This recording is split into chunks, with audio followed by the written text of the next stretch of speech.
Alright, so you should have watched that little video, this video over here, so make sure you watch that before. It's a bit of a proof and kind of how you use it.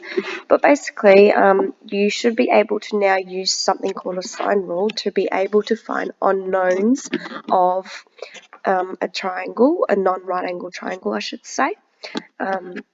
So whether you want to find an angle or a length, you should be able to figure out as long as you have kind of 4 information that you can use. So you definitely need, for this example, you need a full set of pairs. So this is called something called a full pair, complete pair we call it, because this has a length C, because it's opposite the angle C, but it also has the angle C. Because it has a length and the angle, it's called a complete pair. And then we need to now find half pair, which is obviously going to be this, like this little one over here. We don't know the length B. Hopefully that's what we're trying to find. If you have a look at the question, it definitely is length of AC, which is basically the length B. That's the half pair, because we only have half of the information. As long as we have a complete pair, we can use the sign formula. So you should be able to write 2 out of the 3 little formulas. So in our case, let's have a look. We've got our B's and C's, so that was what we're going to write. Now, it doesn't matter how we write it, but I always like to write the unknown at the top. So my unknown is the length, so I'm going to put the lengths at the top. So my B divided by sine 58 is going to be, and then I write the complete pair. So it's going to be the length first, and then sine 39. All I have to do now is just to get rid of that sine 58 that it's divided, so I have to times it in order to get rid of it from the left-hand side. So therefore, I'm left with B equals 12 times sine 58 divided by sine 39, and I just got to figure that on the calculator.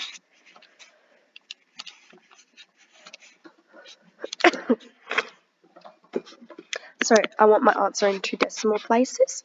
So all I have is 16.17 centimeters because it's a length. Alright, so finding angles, pretty similar, but now we just find, you just got to use the inverse sine and etc. So let's give this question a go. So find the measure of angle C in a triangle ABC. So let me draw a triangle ABC in order to kind of help myself out. So I'm going to draw ABC, the angles, and I'm going to label the sides, opposite A, B, and C. So let's put in some information. So my AC is 7 centimeters, so that's 7 centimeters. My AB, so AB, this one, 11 centimeters.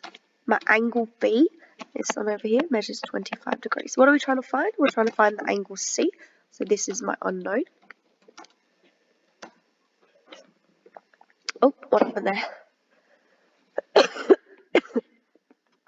So let me find my complete pair and half pair. So this one's going to be my complete pair. This one's going to be my half pair. So we'll use those 2 ratios.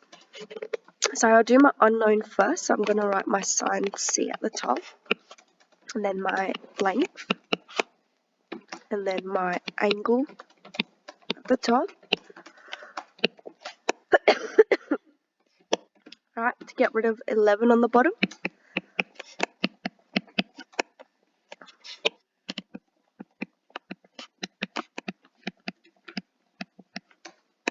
I like to put numbers at the front of sides.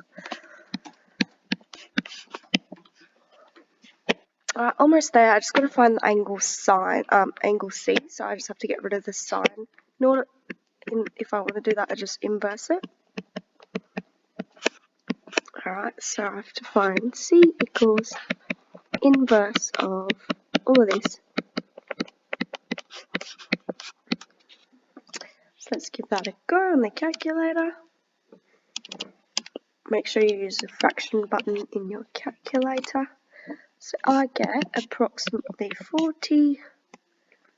41.6 degrees. It doesn't specify what degrees to leave it in, so I'm going to leave it as 1 decimal place. There we go.